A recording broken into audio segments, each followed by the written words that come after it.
I'm giving you guys the fair warning now. Roxanne is in full pontification mode. Bitch, I feel like talking today. Eventually, y'all gonna be like, bitch, shut the fuck up. You don't know everything. Don't act like you know everything. Okay, I'ma feel like I know shit today, y'all. So, with all that being said, this is just a little bit of talk about what's at the top of the blogs. Let's get to it.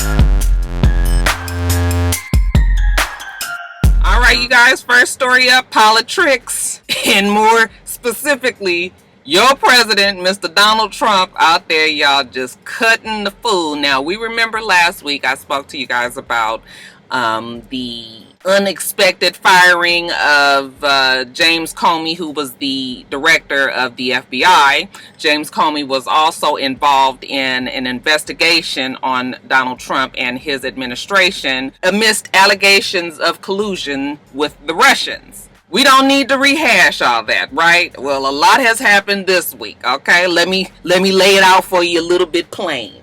Number one, Comey kept a paper trail of the meetings that he had with Donald Trump and wrote out memos of what was said. In one particular memorandum, he mentioned that Donald Trump, on a one-on-one meeting with him, mentioned to him that he hoped he would be able to drop this whole thing. Depending on how you look at that, that could definitely sound like you are threatening someone to let some illegality go under the table, you know, at the request of what is the highest, most powerful position in the world. Number two, in many of the infamous tweets that your president insists on giving, Donald Trump did threaten that James Comey better hope that he did not tape their conversation. Okay, now that has put into many people's head the idea that maybe Donald Trump did record the conversations that the two of them did, and if they did record the conversation, then the investigators want to get their hands on those tapes. And then number three, supposedly Donald Trump did reveal highly classified information to the Russians during a meeting that he had with the Russians, and American press were not allowed in. So there's a bunch of things that's going on in the mix right now, you guys, and people are making their own assumptions and judgments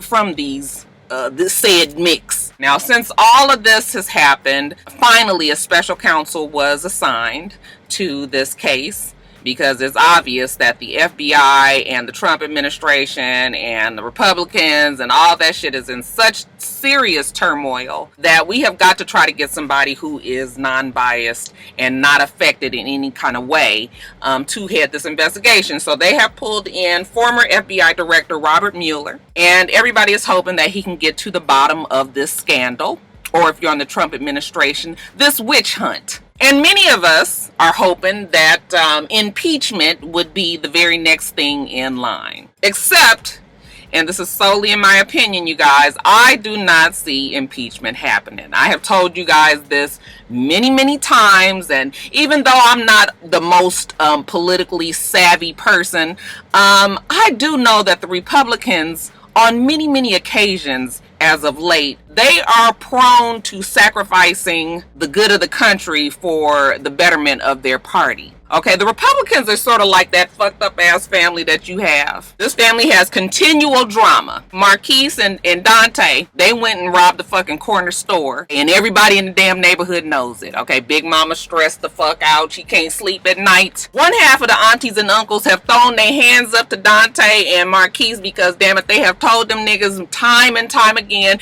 that eventually your shit is gonna catch up with you. The other aunts and uncles swear that Dante and Marquise is the best around. They act like they didn't know that these motherfuckers was out there robbing everybody. But just in case, by the slim chance that Marquise and Dante did decide to do this, you know, they gonna just take it to church. They would prefer to pray away the hood boogery antics of your fucking family. But when anybody outside of the family tries to come up against this very dysfunctional ass family and point out all the issues that are there, then said family will cuss you the fuck out because, goddamn it, this is our family. We got our own shit within our family, and we don't give a fuck about what you say because we family. That is how the Republicans are. They will know that they full of shit. They will know that we know that they full of shit, but they will never turn their backs on each other. I don't see them getting an entire house to vote for the impeachment of a Republican sitting president, no matter what. They would rather deal with him the way that they feel that they can deal with him on the inside.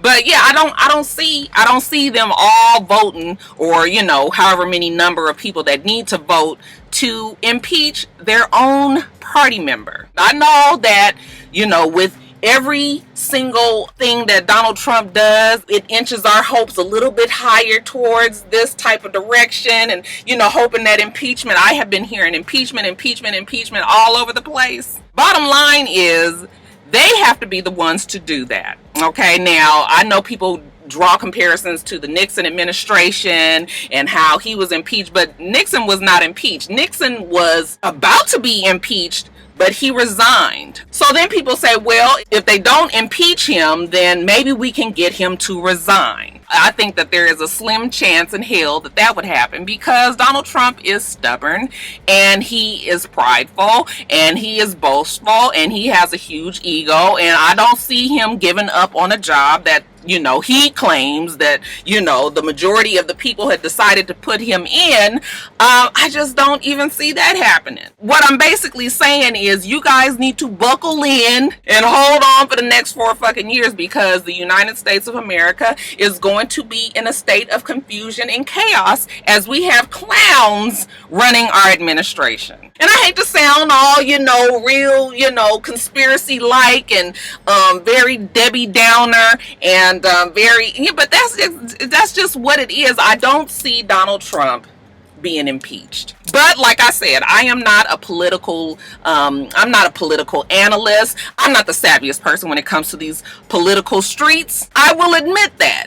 But just from me watching the shit that goes on, and every time Donald Trump does something else, you know, we just like, oh no, this is the worst. Oh no, this is the worst. Now, oh now, this is the worst. I mean, short of us seeing him on video doing some illegal ass shit with the Russians, okay, on some old back alley type, you know, real covert shit, and just really making it look like he did something, and we catch his hands literally in the bag. I just don't see it. But you know what? Stranger things has happened. And I'm just willing to wait and see. But I'm just not even, I can't even get myself riled up about this whole political atmosphere right now in the United States, because it's just so much, it's so overwhelming. It's shit happening every single day. I know these political analysts and CNN and all these news stations, and they ain't never been this fucking busy in their life talking about some bullshit. We ain't even got to the governing of the country, because we too busy with all this other bullshit. Usually the 101st days of a presidency is supposed to set the tone of that president's 4 years. Okay, well, what y'all think been happening in these 100 days? Okay, so I'm just telling y'all, buckle in, because we in for a ride. If we do get impeachment, I'm gonna be happy with that too. I just don't see it happening, y'all. What do you think, though? Y'all go on in them comments and let me know. But more Donald Trump full of fucking niggotry, child, I can't. Alright, you guys, so you guys know me. When I talk about Real Housewives of Atlanta, or when I talk about Love and Hip Hop ATL, or when I talk about any of the reality shows that I review that I am in the process of reviewing, I don't normally like to talk about them in Top of the Blogs, because I just feel like it's just fucking too much. Okay, now I didn't talk about them once this week. Why I need to talk about it twice? But there are certain situations where we cannot let some circumstances go unchecked, okay? And this would be when we talk about Love and Hip Hop ATL. I told you guys about the drama of Karen King and Tommy going against each other when Tommy felt like Karen King was being hypocritical because she drinks with Tommy and her mother. She just chooses to drink Henny. Tommy and her mother are winos. She just felt like Karen was trying it, and I'm sure there was other shit that was going on. I don't follow either one of them. But finally, Karen King had then got, I mean, when I tell you the bitch had then got enough, she had then got enough. So she said this announcement in her Jeep, very much like mine, same color and everything, I could tell from the inside, that she was going to do a live Instagram and for you guys to tune in. And bitch, bitch, You know how it is when you be in your neighborhood and you see this little boy, he riding down the damn steep ass hill of your street. He is on his skateboard, and this motherfucker is doing at least 20 miles an hour on a skateboard. He ain't got no damn helmet on. He ain't got no pads on, nothing. And this motherfucker is just free flying down the street, young and dumb and happy, enjoying his fucking ride, okay? And you sit and watch from your living room window and say, you know what, that boy is going too far.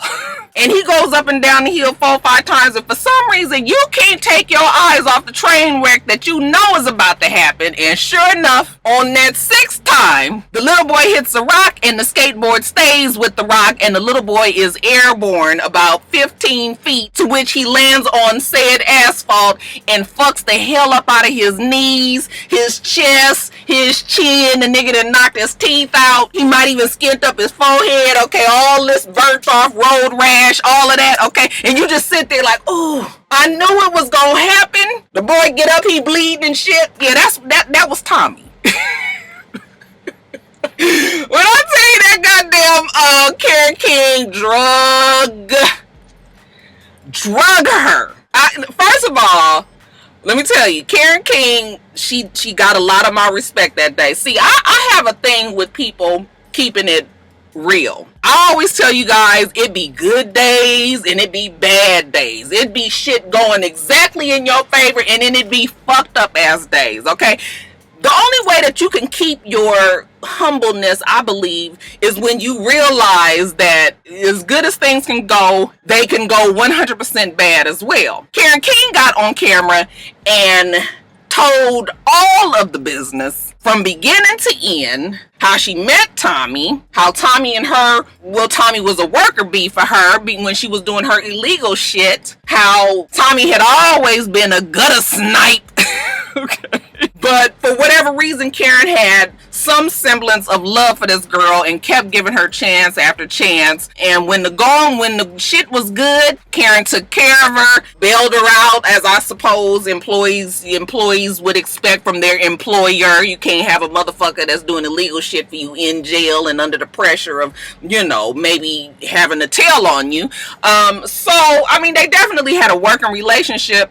But when I tell you, Karen told everything. She told about the process of loving hip hop Atlanta, how she was grateful for Mona for giving her the position, that this probably will cost her position on the show.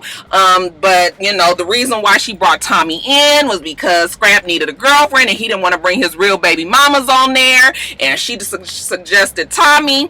I mean, she went on about the plastic surgeries and shit that we kind of had heard a little bit. But bitch, when you get it all detailed out like the way Karen did, spiced in there with a whole bunch of humor, talking about how the bitch ain't never had no class, ain't never had it, in her, how she was squatting. She talked about the clothes that she let her borrow and the shoes. She talked about them fucking shoes being ran down, and she was just like, what fucking shoe was you on, a goddamn train track? Bitch, I swear I could not stop laughing. Karen King just went on to say how, basically, like I said, when the shit was good, it was good. She was millions of, had $1 million homes, and she was doing whatever her dirt she was doing, even touched on the shit with the attempted murder of her ex-husband, her being on the run, okay, her trying to make sure that her kids was good, okay, her keeping in contact with her lawyers, paying thousands and thousands and thousands of dollars to try to get her free. I mean, she laid that shit out. Bitch, she laid it out. You couldn't do nothing but respect it. But she also talked about the fact that Tommy has gone Hollywood. And we talked about that at the beginning of the season, how it was clear that Tommy had another agenda in mind, which I was not mad at, because the shit that she was doing last season, that shit can't keep going. Okay, you have got to realize that people like you have some amount of star power. We like a villain, but we like somebody that we really can like and root for and all of that shit. So it was clear that Tommy was changing the shit up this season. So I wasn't mad at that, but she feels like Tommy has thrown her under the bus in an effort to climb up the ladder higher. And that shit is never cool when we all know that the same motherfucker that you cross going up, you gonna pass a motherfucker going back down too. Okay, it is the law of life. Tommie is mistreating the person that has helped her all this time, that ain't usually a good idea, especially when the person got a whole bunch of shit on you. I thought it was interesting that she said, because we all couldn't understand it last season either, she came on this show because she was a fan of Love and Hip Hop, and she exposed herself. We could not understand why, you know, you was doing shit that you was doing out there and obviously getting away with it. Why would you go on a show that is as big as Love and Hip Hop ATL and put all your shit out there and just make it so easy for the feds to find you? She said it was a bad decision, okay? And that is the reason why she is, I don't know if she's on probation. I don't know if that case is still going on or what. But she's like, I don't have shit no more. Oh, they done took my homes. They done took my money. I ain't got access to the shit that I used to, but I did. And everybody out there knows that I did. Okay, the people that, that are important know. Okay, Mona knows. Mona was at she was just saying the whole thing. But she was just like, but my shit is fucked up right now. So that's probably why bitch want to kick me when I'm down. But her whole thing was just like, bitch, I did all this for you, and this is how you treat me. Yeah, she told all, when I tell you she dragged that girl, it was a wonder if the bitch had nipples in it. I was just like, damn. Now, I still do like Tommie, because even with all of Tommie's antics, bitch, we just trying to make it, right? But I just don't like when people throw other folks under the bus trying to get better. We can all, it's enough room for everybody. And the sooner that black people realize that, then you wouldn't have to do that. Look, motherfuckers that's down and dirty and wrong and bad, they shit eventually comes out. It might not come out right then, but everything rises to the top. You ain't got to be that way about people. And sometimes it takes years and years and years and years and years. But you best believe eventually it happens. So I felt like Tommie, like she was trying to say, she could have made a whole lot of herself without having to do what she did to Karen. So that's the part that makes you not be so, don't like Tommie. And I'm going to take that back. I'm not no huge fan of Tommie, but I can see the change trying to happen. You can respect a person that's trying to do better for themselves, for their family, whatever. If they got to get on a reality show and stretch the truth, okay, or lie about some shit, as long as it ain't hurting nobody, then I don't have a problem with it, because reality shows at the end of the day is entertainment, and that's what they there for first. We get to the business of truth somewhere down the line. I was there for it. The shit was interesting. It was entertaining. I ain't never sat and watched no 1 hour rant, basically. Then when she started talking about them fighting, well, of course, that's not gonna happen. But, I was just like, ooh, hoo, hoo, hoo, hoo. Bitch, when I tell you she had a whole bunch of fucking words to say for Tommie, and Tommie, I guess, has not responded. I don't think she should. Some things you just need to leave it alone, especially when there's more truth to it than lies. And if a person can come back again and even put more shit out on you, it's just best to just leave it alone. I see what Tommie's trying to do, and I'm here for it. So, but let's just let this just be a lesson. We cannot treat people any old fucking kind of way that we want to and not expect some blowback from it. All right, so that's it, y'all. But yeah, that rant, if you ain't seen it, I saw it on fameless.com. But it's out there in them internet streets, y'all. Y'all get on there, log in somewhere, and watch the fucking video, child. You will learn a whole lot. You guys, so we have talked about Monique here and her feelings towards Hollywood, or specifically Lee Daniels, as about a year or two ago, it came out that she felt that Lee Daniels had blackballed her because she would not participate in the promotion of the movie Precious. If you guys remember the movie Precious, Monique won an Oscar for that role. And it was said that she would not go to the Cannes Film Festival, I believe it was, because they would not make arrangements for her family to travel, which was the norm. They didn't pay for anybody. This was a lower budget movie. Monique cited that she wanted to spend time with her husband and her kids during that time, and ultimately did not mention the people who had gotten her to the Oscar podium, the ones that had gotten her that gold statue, and those people meaning the production staff, the directors, the managers, the lawyers, okay, the people that had put her in that role of the mother of Precious. These are your co-workers. That is key. And just the mention of their names during an Oscar speech, can solidly keep you in the game and protect your image and reputation out there in them Tinseltown streets. I remember her going on Good Morning America or one of them shows last year, a year or two ago, and even on the radio shows out here in Atlanta talking about what happened. And I was just like, I don't know, Monique, okay? Because I had also heard stories about Monique being difficult to work with before this even happened. Remember, her show was abruptly canceled, her talk show, and there was all kind of talk that she had diva-like qualities and it was getting increasingly harder to work with her on the talk show stage. And I just took the position that even though Lee Daniels is definitely one of those people that we have had to side-eye as of late, okay, a motherfucker that will talk out the side of his neck at the drop of a hat, I had just decided that ultimately Monique should have promoted this film. Period. This is a part of your job. You are an actress. People gave you this part, and even though it was unexpected that it would blow up the way that it did. Now you've got recognition. Now you've got notoriety. Now you've got the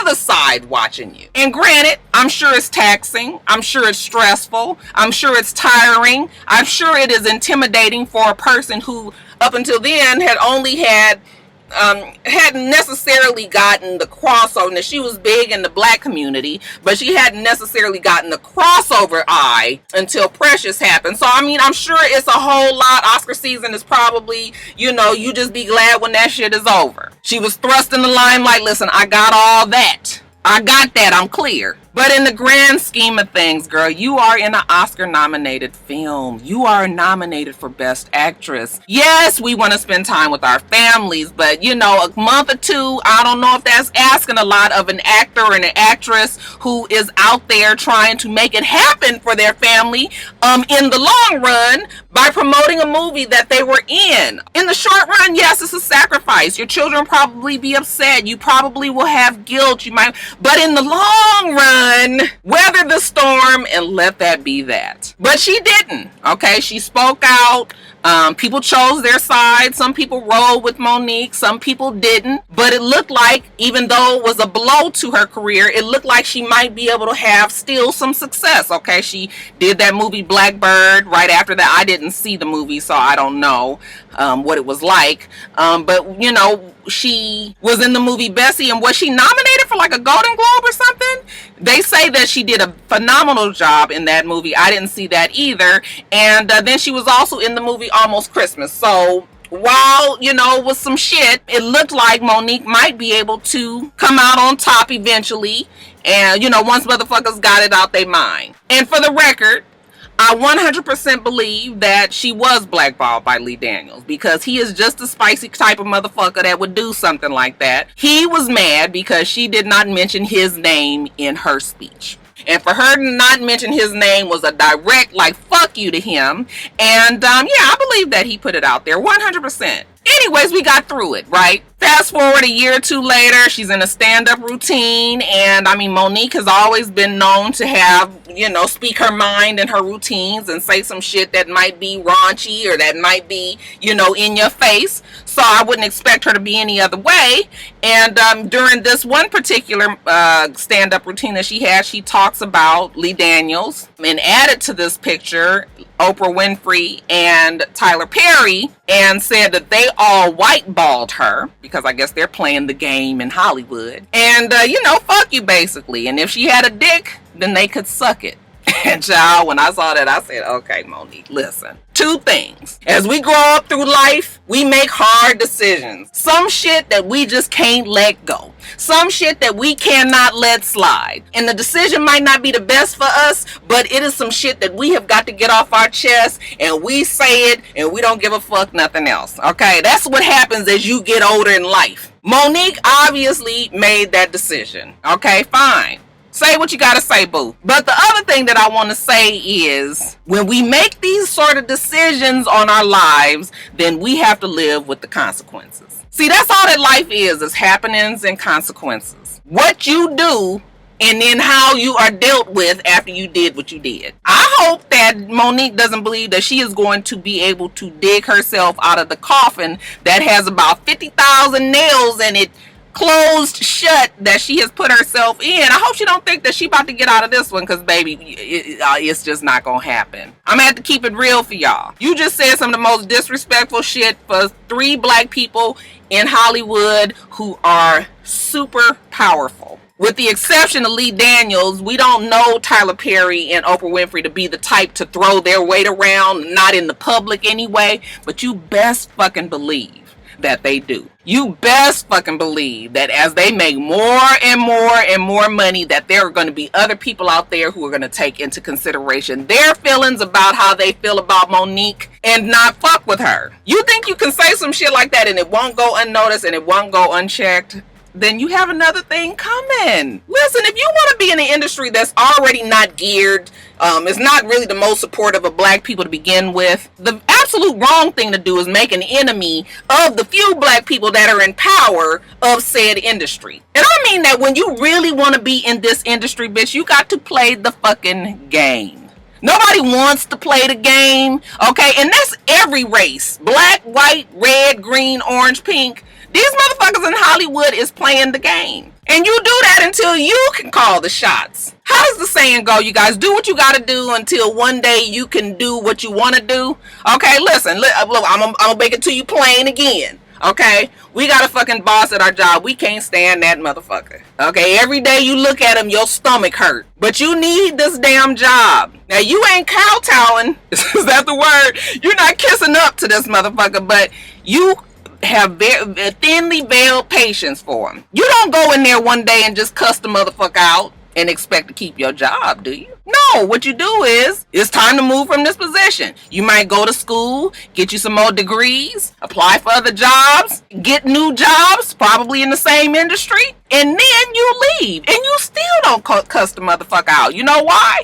Because you are still in the same industry. I just told you guys, the same person you cross going up is the same motherfucker you see going down. It doesn't pay to burn a bridge when you are trying to work. So what you do is you prove it to yourself that you better than this motherfucker, and you work hard and you move on with your life. Monique did not do that. She went into the CEO's office and cussed the motherfuckers out, and if she's fine with it, then I'm fine with it. Like I said, you make decisions, you gotta live with it. Only she has to live with it. If you want to do podcasts and gym dance videos and, you know, stand-up routines, then that's fine. Okay, she's gonna be able to make a good living off of her stand-up routine because Monique is funny. As long as she don't get too preachy and get this, you know, keeping on talking about this kind of shit, which I don't think she will, because it'll blow over like everything else.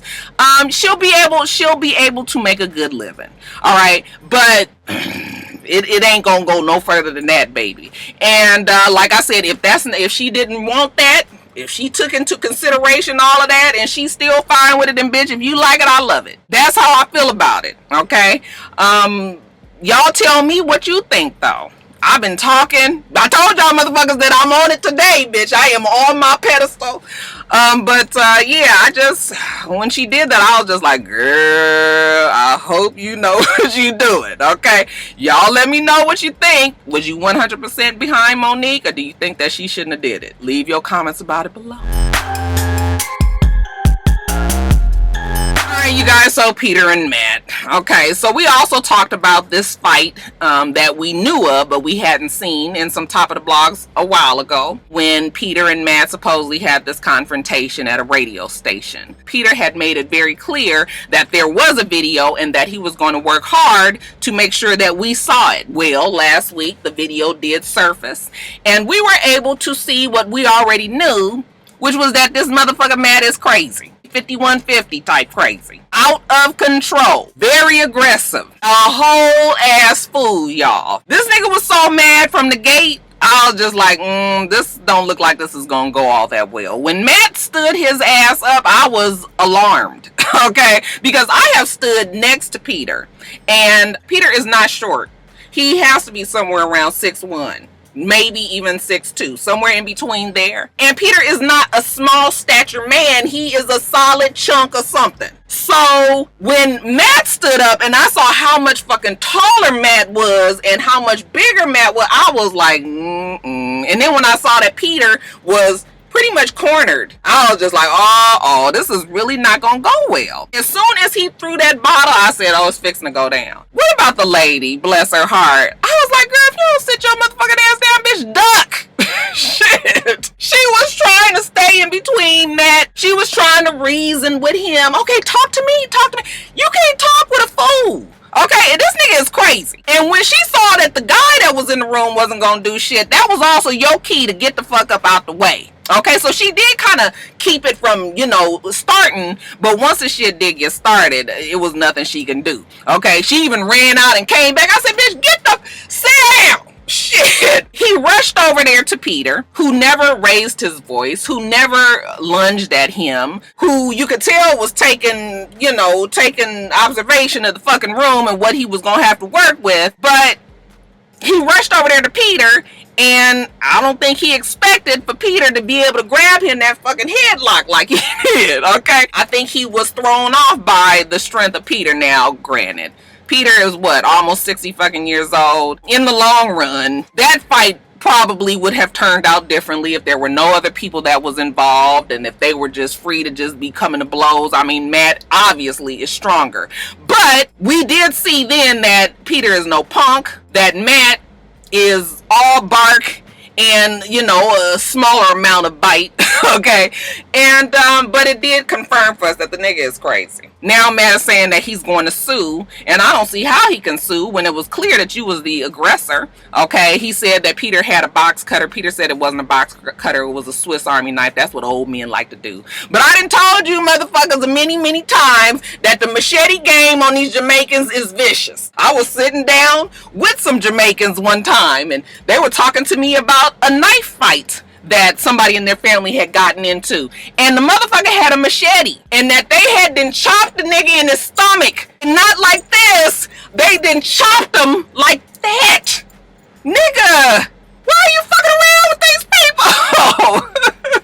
So yes, we have to give respect where respect is due. Peter was able to hold his own. Like I said, eventually he got his ass whooped. The bigger story here is, what the fuck is wrong with Matt? You're not gonna get nothing out of this case, baby. You started it, and even if he had a weapon on him, it's not illegal to carry a Swiss Army knife. And if he is protecting himself, then I don't really see it turning out any other way than you losing, bruh. Then, as far as this whole beef, short-lived, but definitely there between Peter and Uncle Luke yesterday. Listen, I don't know shit about the Miami club scene, hip-hop, rap, reggae, back in the day. I have absolutely no opinion on it because I don't know. All I know is that when I think of Miami rap back in the day in the 80s, when it was 2 Live Crew and all of that, Uncle Luke is synonymous with that whole era. So I automatically think that Uncle Luke is a pioneer.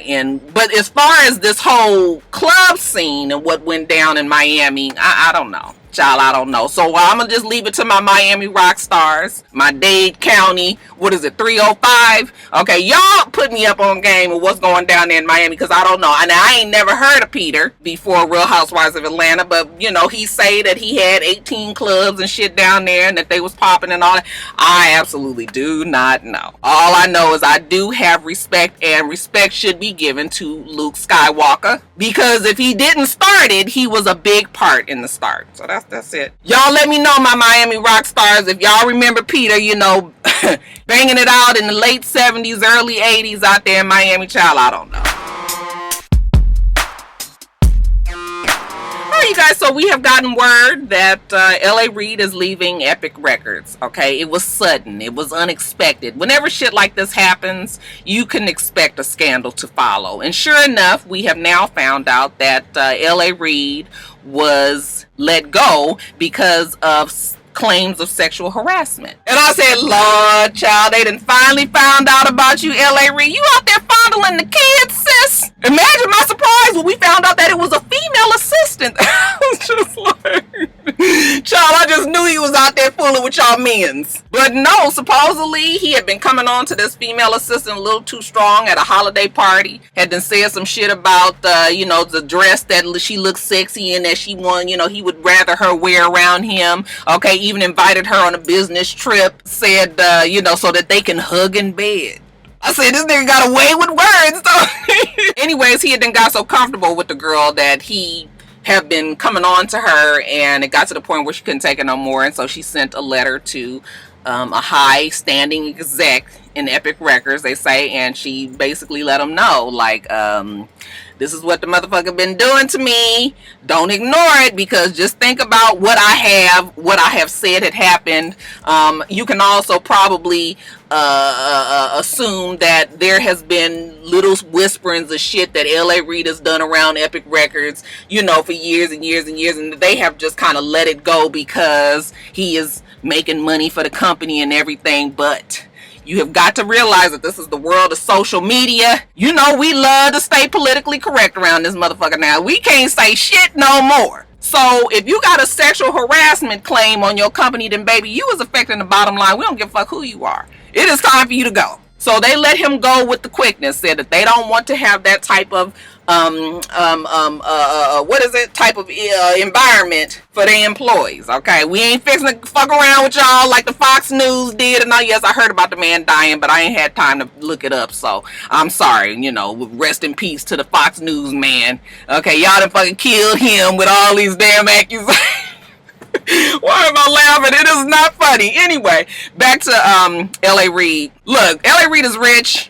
LA Reid obviously has an eye for talent. LA Reid is going to land on his feet. Okay, he's moved places before. He always gets another fucking job. I expect it to happen this time as well. But Sony, Epic Records, honey, they were just like, nah, baby, you can go on. We can't have that here.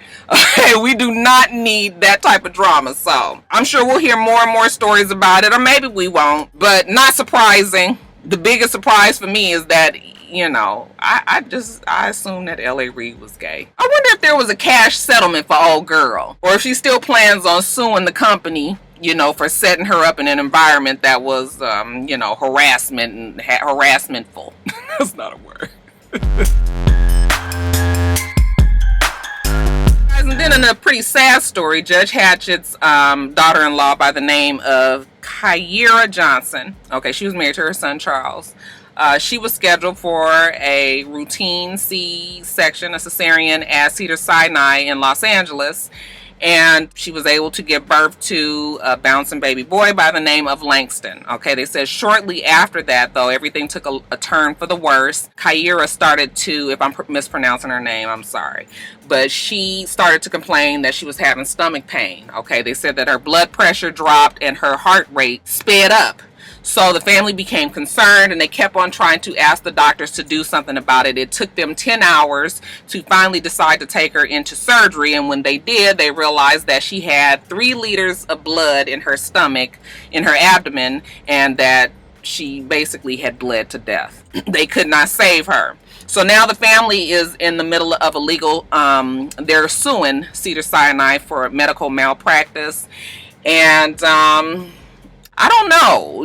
When anybody out there who's had a kid in a hospital, that they make you sign all types of paperwork and releases that basically says that even though childbirth is a normal, natural thing, that, shit can go wrong and basically you could die. So I don't know. And then C-section is a surgery. It's not just you pushing a baby out. So I'm wondering, how that case is going to go about. But, she's a judge. I'm sure she is aware of the law. They feel that they can fight this and possibly win. And that is what they are now doing. She is on the media circuit now, though. They have a episode, I believe, on... what is the name of the show? Cannot think of the show. But anyway, she's going around and she's telling her story in hopes that maybe she'll be able to help some other families in the future. But I wonder how this is going to work out. Definitely very sad for the family. Nobody expects the joyous occasion of having a baby, you know, for you to come home with the baby, but not the mother. So our prayers are up for the family of Judge Hatchett, Kyra's family as well, this new baby who has no mother, this husband who has no wife, and we will definitely keep our eye out to see if anything comes from all of this. Very, very unfortunate, but rest in peace to Kyra Johnson. All right, you guys, so let's get this last little bit on and in quickies, okay? The romper phenomenon, okay? I said romper.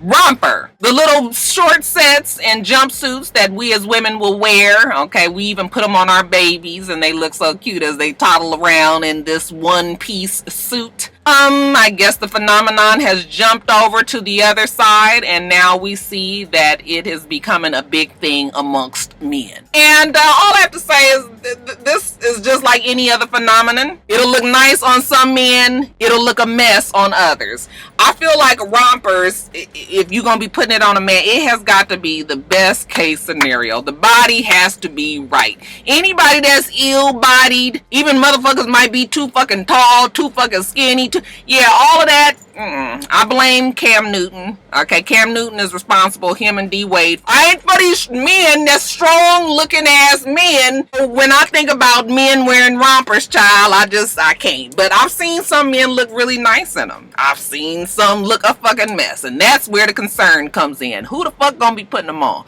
Okay, since we can't be sure of that, I would just prefer that none of them did.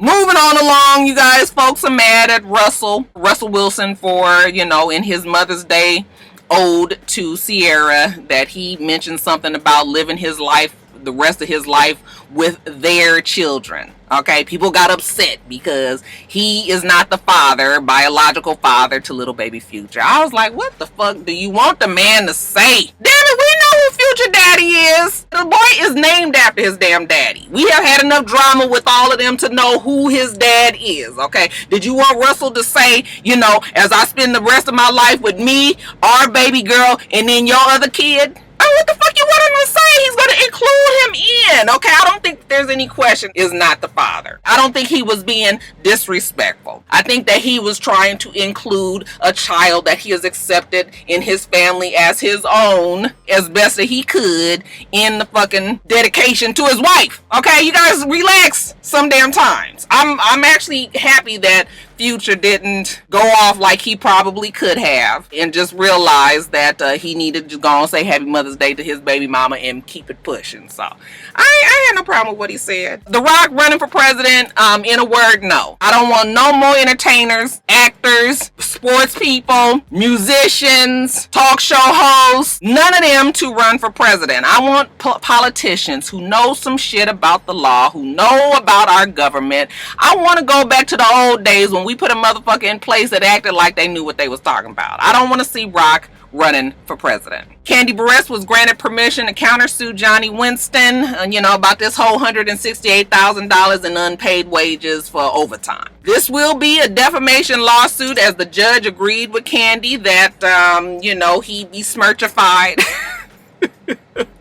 Shout out to Don King. Made her look bad, affected her brand, and damaged her reputation, so she is allowed to now sue Johnny. And all I know is, Johnny, baby, you better get your monies together. Fuck, y'all know Johnny ain't got no damn money. So what we gonna do, I propose that we get together some dinner plates and we sell them, okay? Chicken dinner $6.50, rib dinner $7.50, fish and shrimp dinner $8.50, and combination plate a flat $10. And then lastly, you guys, speaking about Kandi, we saw yesterday that Escape has made an announcement that they will be performing as a group together, reunited, and it feels so good at the Essence Festival. And you guys, I know I have been clowning Escape, and I know that I said that I didn't give a fuck about whether they got together or not, and I really don't still care, but I will tell you that when I saw them together on Instagram and singing, and everybody looking good, and everybody sounding good, and everybody looking happy, I was happy for them. You guys, because if there's one thing that I love is when a bitch make it. I love that they was able to finally put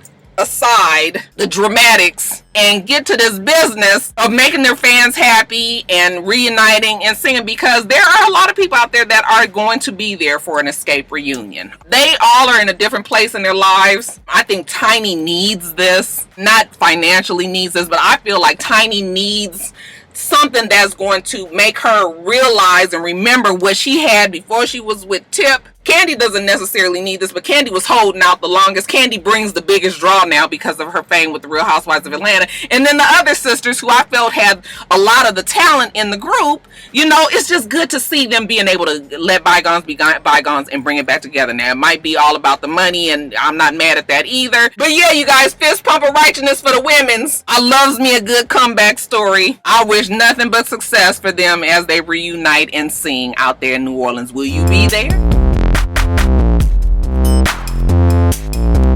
You guys, let me get off of here. This shit is long as hell. I'm gonna have to try to edit it down. Y'all wish me luck. We do this every single week. Make sure that you rate, comment, and subscribe, and make sure you come back.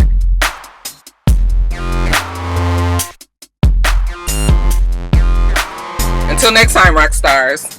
Bye.